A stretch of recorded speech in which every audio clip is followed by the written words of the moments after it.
Well, good afternoon, everyone. Hoping you're doing well. Happy Memorial Weekend. I sure hope that you guys had a fantastic long weekend. I'm here at the beautiful third hole at Great Neck Country Club, and I wanted to just give you a Tuesday tip that I really don't think most people think about. And it happens to do with just our mentality of starting off bad. Have you ever started a round of golf off bad? Well, the other day, I actually came out and I started off my round really bad out here the other day. And I'm sure for some of you, you have actually gotten to the course early, you've hit balls, you even had time to go and hit some putts before you got to the first tee, and you're actually excited about the day because you actually had some time to hit some balls and warm up, and then you get to the tee and you absolutely hit the worst shots of your life. And then you take it to the second hole, a hard par 5, right, with a very difficult green complex, right? And then you make another really bad score. How many of you have started off really bad in your round of golf? Well, I think we've all been there if we played golf at any length of time, right? And so this week, I just wanted to give you a tip to try to help you with just your mentality and how to strategically leave the past behind. Because what many of us do, even when we have even a slump in golf, is what we do is we take the past, and what we do is we flip the past into our future.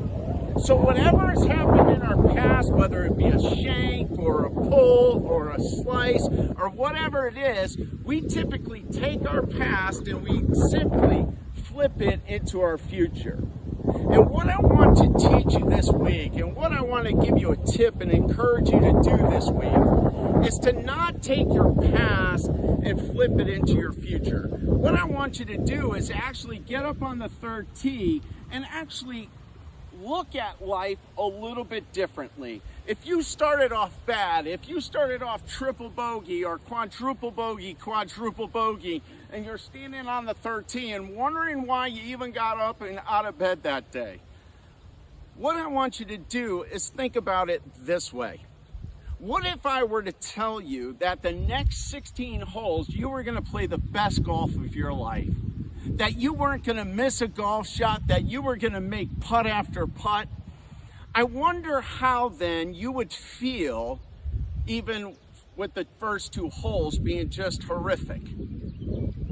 Think about that for a second. Let that sink in. If I told you that the next 16 holes you were going to play the best golf of your life, you wouldn't really care what the last 2 holes and how they went for you, right? It wouldn't be that big of a deal. And so this week, I want you to think about that. The next time you're in a rut and you play 2 or 3 bad shots in a row, or maybe it's 2 or 3 bad holes in a row, what I want to encourage you with and leave you with a tip with this week is don't take your past and flip it into your future. What I want you to do is leave the past behind and start looking at the future, that there's a hope, there's a chance that things could go well.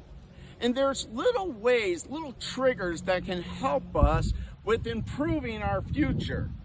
And one of those is this, and I'm going to share it with you this week, is to pick a target.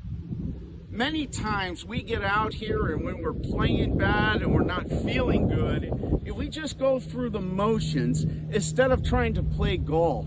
And if you ever watched a professional golfer on TV, they're always talking with their caddies. They're always just trying to figure out exact yardages, but they're also picking out very precise targets. So the next time you're in a rut, or maybe you started off the first 2 holes here at Great Neck very difficult, and you're behind the 8 ball, if you will, I want you to think about this. Get behind your ball on the 3rd hole and think about an exact target where you want your golf ball to go, and maybe even land. What archers used to say, who shoot bow and arrows, is what they say in their world, in their professional world, is to aim small, miss small. And I want you to think about that when you're in a rut. You get to the third tee, I want you to pick out a precise target and change your future. So focus on that target, go ahead and set your club to that specific target, and go ahead and make the best swing you can to that target.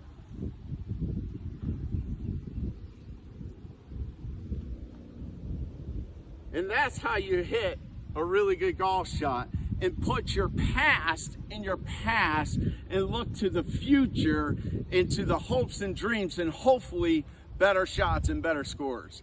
Think about that the next time you play golf out here. That maybe don't try to just bring your past and bring it and put it into your future, but maybe you just put that past behind you and think about the hope and the possibilities are endless that's in front of you. Until next Tuesday, I hope you have a great week ahead, folks, and I hope to see you at the golf course. Keep swinging.